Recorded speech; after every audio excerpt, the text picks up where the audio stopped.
우리 하나님이 일하실 때라는 제목으로 함께 말씀 나누기를 원합니다. 우리 먼저 서로 한번 앞뒤 보시면서 좌우 보시면서 인사할까요? 잘 오셨습니다. 반갑습니다. 네. 어딘가에서 본 개그의 한 장면이었던 것 같습니다. 연인이 공원 벤치에 이렇게 앉아 있는데 다정하고 사랑스러운 모습으로 이렇게 앉아 있었습니다. 그런데 그 모습이 눈꼴 시려웠던지 지나가던 건달들이 와서 시비를 툭툭 거는 거예요. 보기 좋다 이러면서 이렇게 시비를 툭툭 겁니다. 이제 부딪히고 싶지 않아서 이제 그 남자친구는 이렇게 모른 척 하기도 하고 건드려도 반응을 하지 않았어요. 성질내면 또 투닥투닥거리게 되니까. 근데 이 사람들이 낮술을 한잔 했는지 계속 시비를 걸고 안 가는 거예요. 화를 돋웁니다. 점점 이제 좀 분위기가 험상궂어질 때에 참다 못한 그 이제 남자가 벤치에서 일어나는데, 일어나자 이 건달들이 깜짝 놀라는 거예요. 사람이 이렇게 앉아 있을 때는 몰랐는데 일어났더니만 키가 190cm 정도 되는 거한인 거예요. 우리 그런 경우 있잖아요. 왜 앉아 있을 때는 잘 안 보여요. 상체가 좀 작거나 얼굴이 작으면 체격이 작다고. 근데 쭉 일어났는데 다리가 그냥 쭉 펴지면서 이렇게 올려다 봐야 되는 이제 큰 키인 거죠. 그러니까 이 건달들이 갑자기 죄송합니다 이러면서 이렇게 가던 길을 가는 그 이제 개그의 꽁트의 한 장면이 생각납니다. 오늘 1절에 보면 그런 비슷한 표현이 나와요. 우리 1절에 이런 말씀이 나와요. 하나님이 일어나시나니. 하나님이 일어나시나니. 오늘 본문에는요, 크게 두 가지, 우리가 전체를 다 봐야 되지만 10절까지만 봤어요. 수요일마다 시편을 보는데.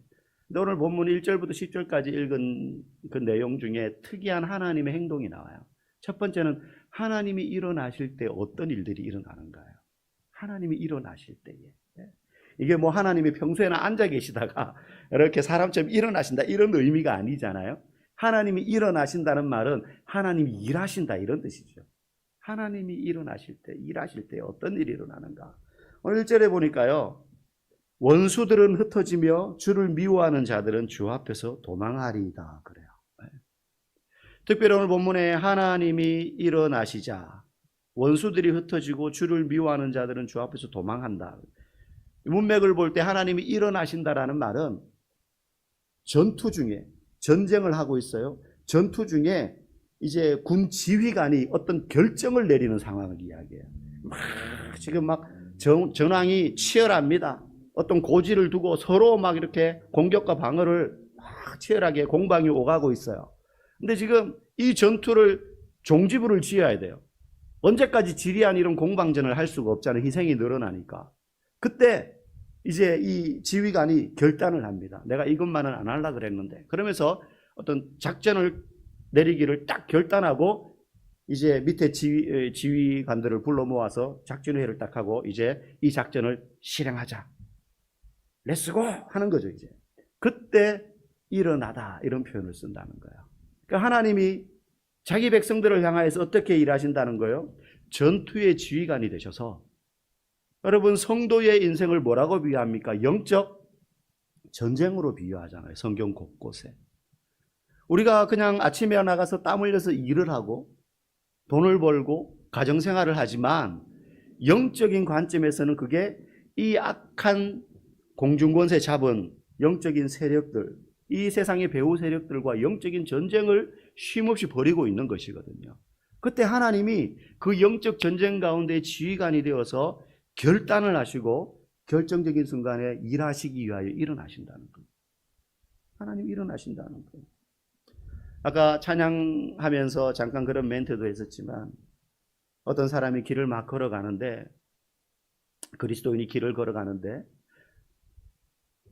안전하고 평탄한 길을 걸어갈 때는 몰랐지만 인생의 진흙탕 속을 걷고 가시밭길을 걷고 그냥 오르막길을 올라가고 허덕허덕일 때 너무너무 힘드니까 하나님을 원망하는 거예요. 하나님 도대체 어디 계십니까? 힘들고 어려울 때 저와 함께 계신다고 하셨으면서 왜 하나님 내가 이렇게 지금 가시밭길을 걷고 진흙탕 속을 걷는데 하나님 어디 계십니까? 그렇게 원망하면서 돌아보니까 정말로 발자국이 안 보이는 거예요. 발자국 하나밖에 없는 거예요. 그때 하나님이 그렇게 말씀하시는 거죠. 네가 평탄한 길을 걸을 때는 내가 지켜보고 있었지만 이 인생의 가시밭길을 걸어갈 때, 진흙탕 속을 걸어갈 때 네가 너무 힘겨워해서 내가 너를 업고 이 길을 걸어왔다. 그러면서 가리키는 주님의 발을 보니까 그 주님의 발이 온통 가시에 찢겨서 피투성이 발인 거예요. 그 가시밭길을 지나왔던 발자국이 자기 발자국인 줄 알았는데 사실은 주님의 발자국이었다는 거죠. 우리가 평안할 때는 주님이 일하시나 나와 함께 계시나 잘 모르지만 내가 인생의 가시밭길을 굴러가고 인생의 영적 전투 상황 속에서 핀치에 몰릴 그때 하나님이 일어나신다는 거예요. 결코 우리를 혼자 내버려 두시는 분이 아니시라는 거죠. 그때 나는 별거 아닌 사람처럼 여기면서 일어나던 나를 향하여 도전하던 세상의 대적들이 내 뒤에서 일어나시는 하나님을 보고 오늘 본문의 1절 표현처럼 원수들은 흩어지며 주를 미워하는 자들이 주 앞에서 도망한다라는 거예요. 이걸 이제 시적으로 다윗이 지금 표현한 거예요. 시적으로 다윗이 표현한 거예요. 하나님이 우리의 대장이 되신다는 거죠. 성도에게는 이 믿음이 필요합니다. 그게 없으면 여러분 그게 없는 사람들은 어떻게 삽니까? 세상에 믿을 놈 하나도 없어. 그러면서 그냥 자기밖에 믿을 사람이 없다고 생각하고 아둥바둥 사는 거예요. 왜? 자기를 공격하는 사람이 있을 것 같으면 막 밟아 제끼고 그러면서 사는 거죠. 그런데 성도는 어떻습니까? 내가 힘이 있어서 그렇게 사는 게 아니라 하나님이 나의 대장이 되시니까 내가 힘들 그때 바라봐야 될 분이 계신 거예요. 그러면 그때 하나님이 일어나시는 거죠. 그러면 원수와 대적들이 흩어지는 것입니다. 두 번째, 하나님이 일어나시면서 하시는 일이 있습니다. 5절 말씀에 보면 우리 같이 한번 읽어볼까요?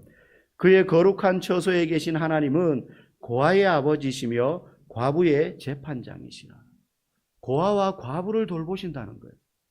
여러분, 고아에는 아버지가 필요하고 과부에게는 공정한 재판장이 필요합니다. 제가 아는 어떤 여집사님은 아들이 갓난아기 때 남편과 헤어졌어요. 그래서 홀로 아들을 키우는데 어릴 때는 몰랐는데 이 아이가 사춘기 즈음 되니까 걱정이 되는 거예요. 어릴 때는 그냥 엄마가 전부인 줄 알고 컸는데 사춘기쯤 되니까 이제 시야가 좀 트이면서 다른 친구들하고 자기를 비교하는데 보니까 다른 친구들은 다 아빠가 있는 거예요. 근데 자기는 아빠가 없어요. 근데 어느 순간 이 여집사님이 아들이 그걸 인식하고 있다는 걸 알게 된 거예요. 근데 아무리 노력해도 자기가 아빠처럼 아빠의 부족함을 채워주려고 해도 아빠가 될 수는 없잖아요. 보호자가 되고 아들을 품어주고 아들하고 대화하고 그렇게 할 수는 있지만 아빠가 해줄 수 없는 것들이 있단 말이에요. 예를 들면 함께 목욕탕을 간다든지 어릴 때는 같이 씻었지만 이제 사춘기 큰 아들을 데리고 목욕탕을 갈 수 없잖아요. 또 함께 막 남자들끼리 할 수 있는 그런 와일드한 운동을 한다든지 이런 걸 해줄 수가 없는 거예요. 그래서 이 집사님이 어떻게 했느냐면 교회에 가서 이제 자기가 볼 때 행복한 가정이라고 생각되는 그 이제 집사님 가정에 찾아가서 부탁을 한 거예요. 이제 그 사정을 다 알죠, 성도들이 웬만하면. 집사님, 제가 이러니까 혹시 댁에서 캠핑을 가거나 뭐 이렇게 휴가 때 여행 가면 제 아들도 좀 데리고 가 주십시오. 그러면서 이 집사님이 부끄러움을 무릅쓰고 부탁을 하는 거예요. 그래서 그 마음이 어떤지를 알고 그렇기 때문에 성도들이 이제 그걸 흔쾌히 들어주는 성도들이 있었던 거예요. 그래서 캠핑을 가면 1박 2일 캠핑 가면 이제 자연스럽게 걔를 부르는 거예요. 야, 너 이제 자기 아들하고 친구니까 너 우리 캠핑 가는데 같이 갈래? 그러면 가서요. 이 친구 아빠가요. 이 아이의 아빠처럼 해주는 거예요. 같이 막 뒹굴고요. 같이 데리고 막 사우나 데리고 가고요. 야구장 갈 때 데리고 가고요. 스포츠 같이 해주고요. 막 그런 일들을 이제 돌아가면서 성도들이 남자 집사님들이 그 역할을 해주는 거예요. 그 나중에 고백하는데 이 아들이 물론 100% 아빠와 같지는 않겠지만 그런 성도들의 도움과 섬김과 사랑과 헌신 때문에 이 아들이 아빠가 없음으로 인해서 찾아오는 그 결핍과 부족함을 상당 부분 해소했어요. 여러분, 고아에게는 아버지가 필요한 것처럼 성도에게는 아버지가 필요해요. 죄로 인하여서 고아와 같이 되었던 우리에게 진정한 영적인 아버지인 하나님이 필요하신데 그 하나님이 우리에게 그런 아버지가 되신다는 거예요. 여러분, 과부에게 재판장이 왜 필요합니까? 과부는 그 당시에 가장 취약한 계층 중에 한 사람이었어요. 아무런 발언권이 없어요. 여자가 그랬지만 그 중에서도 과부는 더했어요. 아무도 그 과부의 억울함을 대신 들어줄 사람이 없었던 거예요. 그래서 신명기 27장 19절에도 하나님이 모세를 통하여 율법을 주시면서 뭐라고 이야기하시느냐? 객이나 고아나 과부의 송사를 억울하게 하는 자는 저주를 받을 것이다. 그런 일이 비일비재했거든요. 아무도 과부의 억울함을 돌아봐 주지 않는 거예요. 아무리 과부가 뒤에서 목소리를 높여도 조용히 해 그러지, 그 과부가 왜 억울한지에 대해서 사정을 들어줄 사람이 없어요. 그런데 하나님은 어떤 분이라는 거예요? 그 과부의 어려운 형편과 억울한 마음을, 그 신원의 음성을 들어줄 재판장이 되신다는 거예요. 가장 공정한 재판장. 여러분, 우리가 인생을 살면서 힘들고 어려울 때가 있잖아요. 누구에게 하소연하기 어려운 문제들도 있고요. 가족인데도 말하지 못하고 혼자 마음속에 품고 있어야 될 그런 인생의 고민들이 있단 말이죠. 그때 그걸 누구한테 이야기해야 됩니까? 과부의 음성에도 귀 기울이시는 재판장 되시는 하나님 앞에 우리의 삶의 문제를 내어놓는 것이죠. 하나님 그런 일을 하시는 분이라는 거예요. 하나님 일어나실 때에 대적들이 우리 앞에서 흩어질 뿐만 아니라 승리를 주시는 거죠. 뿐만 아니라 고아와 과부와 같이 아무도 돌아보지 않는, 정말로 미천한 신분의 사람들에게 아버지가 되고 신원을 들어주는 재판장이 되듯이, 연약함 가운데 있고 어려움 가운데 있고 보호자가 필요하고 돌봄이 필요한 성도에게 하나님 그런 분이 되신다는 거예요. 그러니 그게 우리에게 얼마나 큰 위로가 됩니까? 그래서 예수를 믿는다는 건 특권이라고 이야기하는 거예요. 뭐 예수 믿어가지고 눈에 보이는 어떤 문제가 해결되고 잘 되어서도 복이지만, 그거 자체로 복이라는 거예요. 예수를 믿는 것 자체가. 그래서 왜? 우리의 재판장이 되시고 우리의 아버지가 되시는 분이 생기는 거니까. 그러니 여러분, 고아와 같이, 과부와 같이 외롭고 힘들 때 주님이 여러분의 아버지와 보호자가 되심으로 말미암아 큰 위로를 받으시기를 주의 이름으로 축복합니다. 오늘 두 번째로, 하나님이 일하실 때 또 어떤 일이 생기느냐, 우리 7절 말씀 한번 읽어보겠습니다. 하나님이여 주의 백성 앞에서 앞서 나가서 광야에서 행진하셨을 때. 이것도 또 다른 하나님의 일어나시는 표현이에요. 하나님이 일하시는 거죠. 어떻게 해요? 주의 백성 앞에서 앞서 나가시며 광야에서 행진하셨을 때에. 언제를 이야기합니까? 이스라엘 백성들이 출애굽하고 난 다음에 그 광야길을 걸어갈 때. 여러분, 하루 이틀이 아닙니다. 일주일 한 달이 아닙니다. 1년 4년이 아니라 40년을 그들이 광야를 떠돌 때 하나님이 그들 앞에서 나아가시며 행진하셨다는 거예요. 그때 어떤 일이 일어났느냐? 우리 8절 말씀 시작. 땅이 진동하며 하늘이 하나님 앞에서 떨어지며 저 시내산도 하나님 곧 이스라엘의 하나님 앞에서 진동하였나이다. 여기 보니까 땅과 산이 진동하고 흔들렸다 그래요. 우리는 하나님에 대해서 묵상하거나 생각할 때 하나님을 아주 친근하게 생각할 때가 있습니다.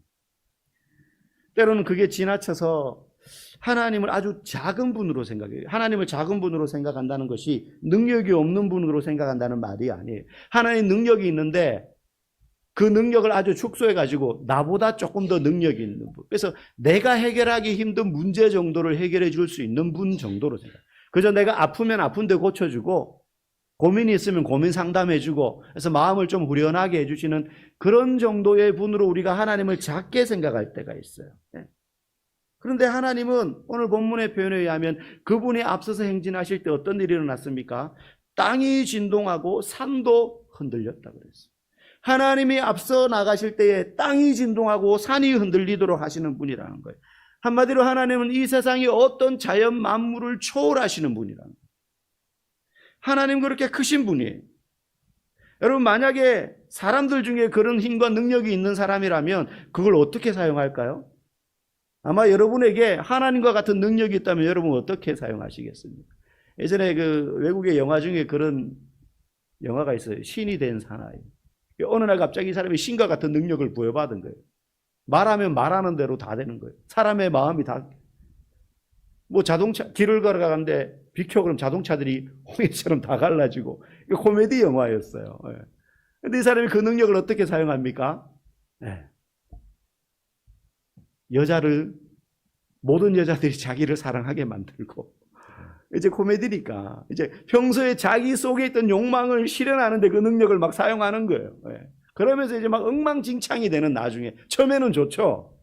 근데 나중에 세상이 엉망진창이 되는 거예요. 모든 세상을 자기 위주로 돌리니까. 예. 그러면서 이제 그 영화가 되게 이제 나중에는 웃긴 영화로, 나중에 이제 그 능력이 없어지면서 그렇게 자기가 살았던 걸 후회하는 이제 그런 내용이었는데요. 아마 사람에게 이 하나님과 같은 능력과 힘이 있으면 아마 많은 사람들이 그렇게 쓸 거예요. 예.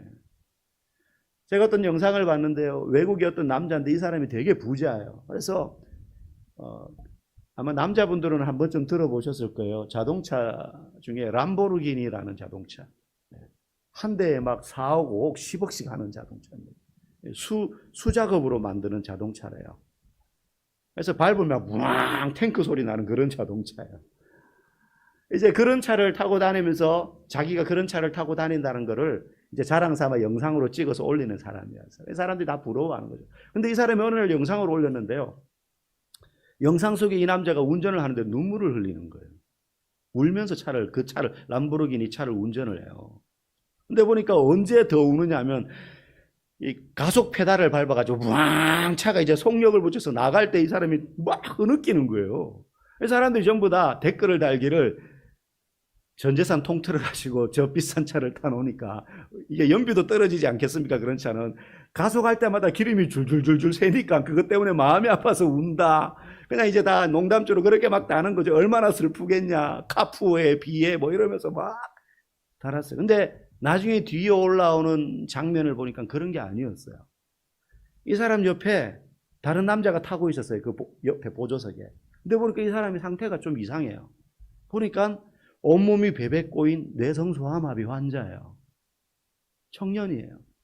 근데 이 사람이 막 말을 하는데 뇌성소화마비 환자니까 이렇게 발음이 부정확하잖아요. 자막을 막 달아요. 막 이야기하는데 보니까 이 뇌성소화마비 환자의 평생의 꿈이 무엇이었느냐 하면 이 차를 타면서 자기 일상을 찍는, 요즘 뭐 브이로그라 그러잖아요. 그걸 찍는 게 자기 평생의 꿈이었는데 이루어질 수 없는 꿈이었던 거예요. 가난했거든요. 아무도 그를 거들떠보지 않아요. 그런 자기의 어떤 그 신체 모습 때문에. 근데 이 차주가 그 소식을 듣고 이 사람을 태운 거예요. 그러니까 왕 할 때마다 이 사람이 막 이렇게 좋으면서 놀라는 거죠. 너무 차가 빠르게 쫙쫙 나가니까. 그러니까 이 사람이 그때마다 막 탄성을 질러내는 거예요. 이 소아마비 환자, 이 몸이 아픈 이분이. 그래서 막 어눌한 말로 자기 지금 너무 행복하다는 거예요. 정말 이게 꿈만 같다는 거예요. 자기 평생의 소원이 이루어졌다. 그 말을 힘겹게 해요, 이 사람은. 우리는 쉽게 말하지만 이게 막 입이 꼬이고 하니까. 그 모습을 보면서 이 차를 운전하던, 평소에 운전하던 이 사람이 평소에는 자기의 부유함을 자랑하고 자기의 능력을 과시했던 자기가 너무 부끄러운 거예요. 자기는 아무것도 아닌 것처럼 그렇게 누리던 일상이 이 사람에게는 평생의 꿈이었다는 것을 알자 그가 불쌍하기도 하지만 단순히 불쌍해서가 아니라 자기의 인생을 돌아보게 되고, 그래서 가속할 때마다 기뻐하는 이 사람 때문에 자기는 너무 눈물이 나는 거예요. 후회도 들고 회한도 들고. 여러분, 사람들은 힘이 있고 능력이 있으면요, 자기 과시와 만족을 위해서 아마 그걸 쓸 거예요. 그런데 오늘 하나님은 어떤 분이십니까? 고아와 과부를 위하여서, 외로운 자를 위하여, 고독한 자를 위하여 그 능력과 힘을 쓰십니다. 아무도 거들떠보지 않는 애굽의 노예였던 그 히브리 민족들, 그들을 인도하셨을 뿐만 아니라, 자, 인도했으니까 너네가 알아서 잘 살아봐가 아니라 그 광야에서 그들을 앞서 행진하시면서 그들을 인도해 가시는 거예요. 그 하나님이 저와 여러분의 하나님 되심을 여러분 믿으시기 바랍니다. 마지막으로 그렇게 하나님이 앞서서 행진하실 때 또 어떤 일이 일어났습니까? 우리 9절 마지막 10절 말씀까지 같이 읽어보겠습니다. 하나님이여, 주께서 흡족한 비를 보내사 주의 기업이 곤핍할 때에 주께서 그것을 견고하게 하셨고 주의 회중을 그 가운데에 살게 하셨나이다. 하나님이여, 주께서 가난한 자를 위하여 주의 은택을 준비하셨나이다. 여러분, 우리가 그리스도인이라는 것은요, 예수를 믿고 구원받은 사람이다라는 것을 의미하는 것일 뿐만 아니라 그리스도를 따라가는 사람이다, 이런 의미가 있잖아요. 크리스찬이라는 말은 그리스도를 닮아가고 그리스도를 따라간다, 이런 뜻이거든요. 그렇기 때문에 우리는, 나에게는 그런 능력이 없지만 우리의 아버지요 산과 땅을 진동시키시며 보호자가 되시고 고아의 아버지요 과부의 재판장이 되시는 그 하나님이 우리의 아버지이시기 때문에 그분을 믿고 따르는 우리는 그분으로부터 받은 은혜와 은택을, 오늘 하나님이 자신의 능력을 그렇게 사용하셔서 가난하고 고아와 같고 과부와 같은 우리를 보호하시고 돌보셨던 것처럼 우리도 우리 주변에 있는 고아와 같고 과부와 같은 사람들을 어떻게 해야 됩니까? 돌아봐야 돼요. 뭐 봉사 많이 해라, 가난한 자 물질로 도와라, 단순히 이런 정도의 일이 아니라 우리 안에 있는 은혜들을 흘려보내고 예수를 믿음으로 변화된 내 삶을 함께 나누고 그를 통해서 생명의 복음이 흘러가도록 하는 것, 이것이야말로 하나님이 우리를 도우심으로 말미암아 은혜 받은 성도가 그와 같은 삶을 살아내는 것입니다. 하나님이 이스라엘 백성들을 애굽에서 건져내셔서 광야를 지나가게 하시고 가나안 땅에 들어가게 하신 것은 이제 여기서 너희들 편안하게 살아, 그런 의미로 40년 동안 그들 앞에서 행진하셨던 게 아니라 이제 너희가 하나님의 백성으로서 어떻게 사는지를, 세상의 관점으로 보면 너무나 연약하고 거들떠 볼 수 없는 작고 불쌍한 민족이지만 하나님의 백성으로 어떻게 살아야 되는지를 세상 가운데서 보여주라고 그 땅에 집어넣은 거예요. 그런 의미에서 지금 현재 이스라엘 백성들 보면 뺑둘러서 아랍 국가잖아요. 그 속에 살고 있잖아요. 그들이 보여줘야 될 모습은요, 하나님을 믿는 백성의 참된 아름다운 모습을 보여줘야 되는 거예요. 네. 지금 이스라엘은 그렇지 못하지만, 그러면 그 이스라엘을 넘어져서 영적 이스라엘이라 할 수 있는 우리들, 그리스도인들 어떻게 살아야 됩니까? 예수 믿는 사람이 어떤 사람이라는 것을 우리의 입술로만이 아니라 우리의 삶의 모습으로 보여주어야 되는 것입니다. 내 주변에 있는 가난한 자, 내가 부유해서 시간과 돈이 남아 돌아서 그들을 돌보는 게 아닙니다.